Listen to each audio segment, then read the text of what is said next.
बड' लेटेस्ट आपडेटआव बयखौबो बरायबाय। दिनैनि रादाबखौ फरायदों आं प्रमद खाख्लारि। गिबि निउस दङ। दिनै आसामनि एचएस जोबथा बोसोरनि आनजादनि फिथाइखौ फोसावबाय।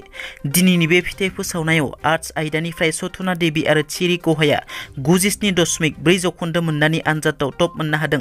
बिगियान आयदानिफ्राय धृतिराज बस्तव कलिताया 98.2 जौखोन्दो मोननानै आनजादाव टप मोननो हायो।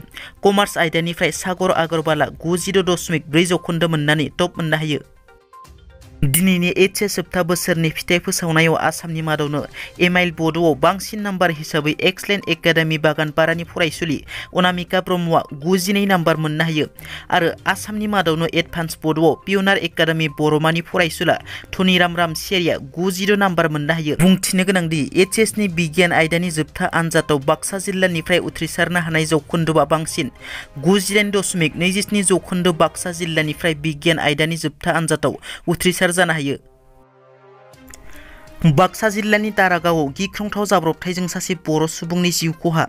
बाक्सा जिल्लानि निकासि पुलिस थानानि सिङाव थानाय भारत भुटान सिमना सेरनि दारागावआव गिख्रंथाव जाब्रबथायजों सासे बर' सुबुंनि जिउ गोमायो। मिथिनो मोननाय बादिब्ला औवाजों आबुं गंसे ट्रेक्टरा लामा गेजेराव खारथायखौ सामलायनो हायैनि जाहोनाव बेलथायो। बे जाब्रबथायाव ट्रेक्टर सालायगिरि सुमन सरगियारिनि जिउ खहा जायो। जिउ गोमानाय सुमन सरगियारिखौ दुमनिनि सिब्रुबारि गामिनि होनना मिथिनो मोननाय जादों।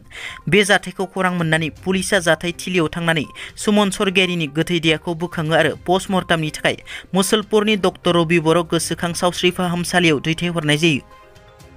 DID लिटिल मास्टार सिजन 5 देरहासार जानो हानाय नबजित नार्जारिया देरहानायनि उनाव गिबि खेब ससियेल मिडियायाव फैदों। ससियेल मिडिया पोस्टनि गेजेरजों नबजित नार्जारि बिथाङा गावनो दैबानानि जेंना अनेक खामानिनि गेजेरजों दुखु सुखुनि गेजेरजोंब्लाबो बर' माहारिनि फिसा होननानै गोबां अननाय होबोनानै DID लिटिल मास्टारनि विनार खालामहोनायनि थाखाय रायजो राजानिसिम गोसो गोरबोनिफ्राय साबायखर बावहरो। मख'नो गोनांदि नबजित नार्जारिनि देरहानायाव बिटिआरनि गाहाय प्रमद बर' बिथाङा गाहाम हामलायनाय बावहरो। थांनाय दान मोनसे सिगां आसामनि गिबि मन्थ्रि डक्टर हेमन्त बिश्व शर्मा बिथाङा देग्लायनि एचएस जोबथा बोसोरनि आनजादाव सेथि थाखोआव उथ्रिसार जानो हानाय फरायसाफोरनो स्कुटि होनाय जागोन होनना फोसावदोंमोन। गिबि मन्थ्रिनि बे फोसावनायखौ लानानै गोबां फरायसाफोरनि गोसो सिङाव रंजाखांदों जानो हागौ।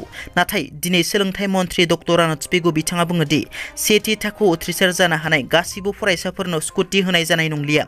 सरकारा थिखानानै होनाय काट अफ मार्क्सनि गेजेरजोंसो होनाय जागोन होनना रोखा बुंथियो।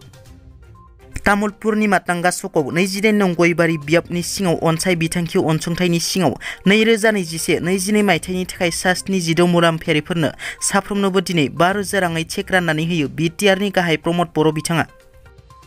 क'क्राझार जिल्लानि सिङाव थानाय बाटारमारि गामिनि रायजो राजाफोरनि 36 बिगा हायाव क'क्राझार जिल्ला खुंथाया सार्किट हाउस लुफुंनो थांखि लानायनि सायाव दिनै MLA लरेन्स इस्लारि बिथाङा खेंफोरथि होदों।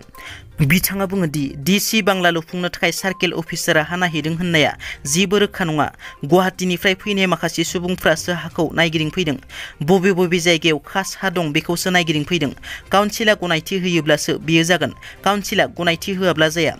जेराव मानसिफ्रा न' लुना दं बेबायदि हायाव एभिक्सन खालामनानै सार्किट हाउस लुफुंनायनि जों BTC सरकारनिबो जेबो थांखि गैया। आं जायगानि MLA हिसाबै बेखौ गनायनानै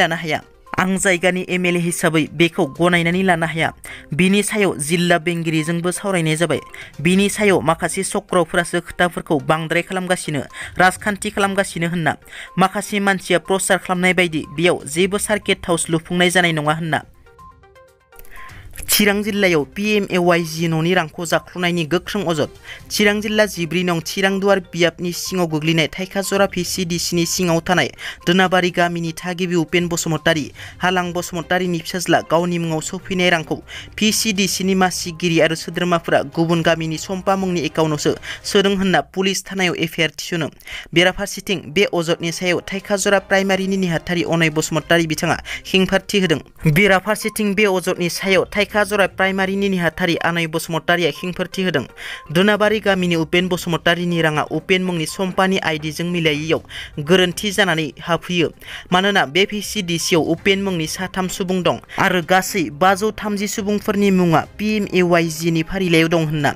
लोगोसे प्राइमारिनि नेहाथारि अनय बसुमतारीया बुंबावो दि जेबो सोङालासे FIR होनाया गोरोन्थि जादों। बेनिखायनो FIR थिसननायखौ बोखारफिननो खावलायो। दिनैनि रादाबा एसेनोसै। नोंथांमोना जुदि आंनि चेनेलखौ दासिमबो साबस्क्राइब खालामाखै अन्नानै साबस्क्राइब खालाम। गोजोन्थों।